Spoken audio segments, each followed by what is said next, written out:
ഇതിലുള്ള അടുത്തൊരു തിയറാണ് existence of a general solution. If p of x and q of x are continuous on an open interval I, then equation 1 has a general solution on I. അതായത് ഒരു I എന്ന് പറയുന്ന ഒരു open ഇന്റർവെല്ലിൽ p of x ഉം q of x ഉം continuous ആണെങ്കിൽ നമ്മളുടെ ഇക്വേഷൻ ഉണ്ടല്ലോ y double dash plus p of x into y dash plus q of x into y equal to 0 എന്ന് പറയുന്ന ഡിഫറൻഷ്യൽ ഇക്വേഷൻ എന്താണ്? p of x ഉം q of x ഉം continuous ആണെങ്കിൽ ഒരു ജനറൽ സൊല്യൂഷൻ ഉണ്ടാവും. ജനറൽ സൊല്യൂഷൻ അതായത് y equal to ഏതെങ്കിലും ഫോമിലുള്ള ജനറൽ സൊല്യൂഷൻ ഉണ്ടാവും എന്നുള്ളതാണ് നമുക്ക് പ്രൂവ് ചെയ്യേണ്ടത്. അപ്പം എങ്ങനെ അതിന്റെ പ്രൂഫ് നോക്കുക? ഇത് ഫസ്റ്റ് തിയർ അനുസരിച്ച് എന്താണ്? Equation 1 have A solution y1 of x on I satisfying the initial condition. ഈ രണ്ട് ഇനീഷ്യൽ കണ്ടീഷൻ സാറ്റിസ്ഫൈ ചെയ്യുന്ന ഒരു സൊല്യൂഷൻ ഉണ്ടെന്ന് തിയറം 1 അനുസരിച്ച് നമുക്ക് പറയാൻ പറ്റും. And A solution y2 of x on I satisfying the initial condition y2 of x not equal to 0 and y2 dash of x not equal to 1. ഇങ്ങനെ ഇത് എന്താണ്? നമ്മുടെ തിയറം 1 അനുസരിച്ച് ഒരു സൊല്യൂഷൻ എക്സിസ്റ്റ് ചെയ്യുന്നുണ്ട്. അപ്പോൾ y1 എന്ന് പറയുന്ന ഈ ഒരു ഇനീഷ്യൽ കണ്ടീഷൻ എക്സിസ്റ്റ് ചെയ്യുന്ന y1 എന്ന് പറയുന്ന ഒരു സൊല്യൂഷൻ ഉണ്ടാവും. അതുപോലെ തന്നെ എന്താണ് ഇവിടെ initial condition y1 of x not equal to 1, y1 dash of x not equal to 2. അതുപോലെ തന്നെ തിയറം 1 അനുസരിച്ച് നമുക്ക് പറയുകയാണെങ്കിൽ മറ്റൊരു initial satisfies initial y2 of x എന്ന് പറയുന്ന ഒരു സൊല്യൂഷൻ ആണ്. അത് ഇനീഷ്യൽ കണ്ടീഷൻ എന്താ സാറ്റിസ്ഫൈ ചെയ്യുന്നത്? y2 of x not equal to 0, y2 dash of x not equal to 1. അങ്ങനെയാണ് ഇതിന്റെ റോൺസ്കിയൻ എന്താണെന്ന് നമുക്ക് കിട്ടും. The Wronskian w of y1 y2 has the value 1 at x0. കാരണം എന്താ, നിങ്ങൾ ഇതിന്റെ റോൺസ്കിയൻ എടുത്ത് നോക്കിക്കഴിഞ്ഞാൽ നമ്മൾ എടുത്തേക്കുന്നത് y1 of x not equal to 1 ഉം y1 dash of x not equal to 0 ഉം y2 of x not equal to 0. അപ്പോൾ ഇതിന്റെ റോൺസ്കിയൻ എന്താ വരിക? y1 of x0 അതായത് 1 വരും, y2 of x0 അതായത് 0 വരും, പിന്നെ y1 dash of x0 0 വരും, y2 dash of x0 1 വരും. ഈ വാല്യൂ എന്താ വരിക? റോൺസ്കിയൻ 1 ആണ് വരിക. Then y1 y2 are linearly independent on I. കാരണം റോൺസ്കിയൻ എന്താ, അറ്റ്ലീസ്റ്റ് ഈ ഒരു രീതിയിലുള്ള സെലക്ഷൻ നമ്മൾ എടുത്തിട്ടുണ്ടെങ്കിൽ റോൺസ്കിയൻ എന്താണ് 1 വരും. അപ്പോൾ അറ്റ്ലീസ്റ്റ് ഒരു വാല്യൂന് നോൺ സീറോ വരുന്നുണ്ട്. അതുകൊണ്ടാണ് എന്താണ് ലീനിയർലി ഇൻഡിപെൻഡന്റ് ആണെന്ന് കിട്ടും അല്ലെ? y ലെമ്മ 2 അനുസരിച്ച് ലീനിയർലി ഇൻഡിപെൻഡന്റ് ആണ്. അപ്പോൾ എന്താണ് ദേ ഫോം എ ബേസ്, രണ്ട് ലീനിയർലി ഇൻഡിപെൻഡന്റ് സൊല്യൂഷൻ ആണ്. അപ്പോൾ അതെന്താണ് ഒരു ബേസിസ് ഫോം ചെയ്യും.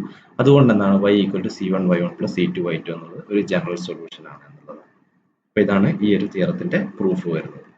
ഇനി അടുത്തൊരു തിയറം,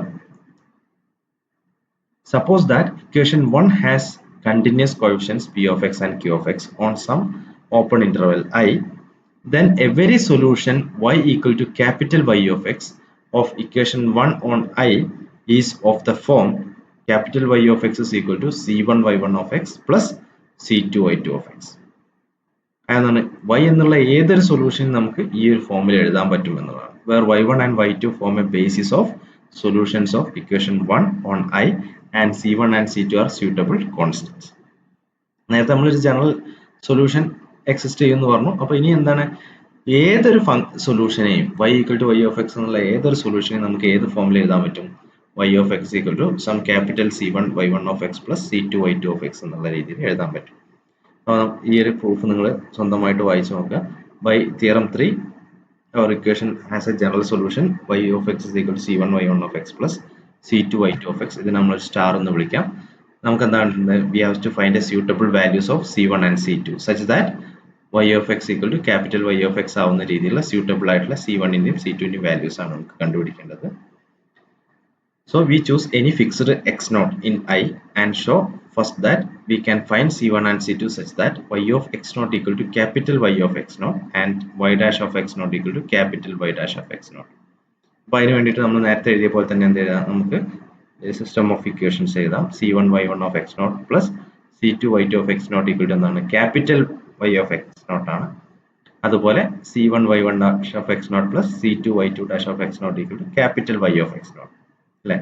ഇത് എന്താണ്? ലീനിയർ സിസ്റ്റം ഓഫ് ഇക്വേഷൻസ് ആണ് ഇൻ c1 c2. നേരത്തെ ഉള്ള അതേ പ്രൂഫ് തന്നെ, പ്രത്യേകിച്ച് മാറ്റങ്ങളൊന്നും ഇല്ലാത്ത രീതിയിൽ ഇതിനെ നമ്മൾ ഡബിൾ സ്റ്റാർ എന്ന് വിളിച്ചു. അപ്പോൾ ഈ ഒരു ഡബിൾ സ്റ്റാർ എന്താണ്, ഇതിന്റെ ഡിറ്റർമിനന്റ് ആണ് നമ്മുടെ ഗിവൺ ഇക്വേഷന്റെ റോൺസ്കിയൻ ആയിട്ട് വരിക. Since star is a general solution y1 and y2 are linearly independent on I ആണെന്ന് കിട്ടും. അങ്ങനെയാണ് തിയറം 2 അനുസരിച്ച് എന്ത് കിട്ടും? It follows that their Wronskian is not zero എന്ന് കിട്ടും. The system of equations has unique solution c1 equal to c1 എന്നും കിട്ടും, c2 equal to c2 എന്നും കിട്ടും. ഈ ക്യാപിറ്റൽ C1 ഉം ക്യാപിറ്റൽ C2 വെച്ചിട്ട് നമുക്ക് y star of x എഴുതാം. C1 y1 of x plus C2 y2 of x. Since C1 and C2 are solutions of double star, from double star we see that y star of x naught equal to capital Y of x naught and y dash of x naught equal to capital Y dash of x naught. നമ്മൾ just ഒരു statement rearrange ചെയ്ത് എഴുതിയെന്നേ ഉള്ളൂ. From this is and uniqueness theorem, we can say that y star and y must be equal everywhere on I. അപ്പോൾ ഇത്രയും theorems ആണ് നമുക്കുള്ളത്. അപ്പോൾ അത് വെച്ചിട്ടുള്ള ഒന്ന് രണ്ട് problems. Base of solutions, Wronskians. Find the Wronskian of the given basis and verify theorem 2. Theorem 2 verify ചെയ്യുക, ഇതിന്റെ റോൺസ്കിൻ കണ്ടുപിടിച്ചിട്ട്. അതുപോലെ തന്നെ ഈ second equation for given basis Wronskian. Find a second order homogeneous linear differential equation for which the given functions are solutions. ഈ functions solutions ആയിട്ട് വരുന്ന ഒരു ഡിഫറൻഷ്യൽ ഇക്വേഷൻസ് കണ്ടുപിടിക്കാം. Find the Wronskian and use it to verify linear independence of theorem 2. ഇത്രയും കാര്യങ്ങൾ നിങ്ങൾ homework ആയിട്ട് ചെയ്ത് നോക്കുക.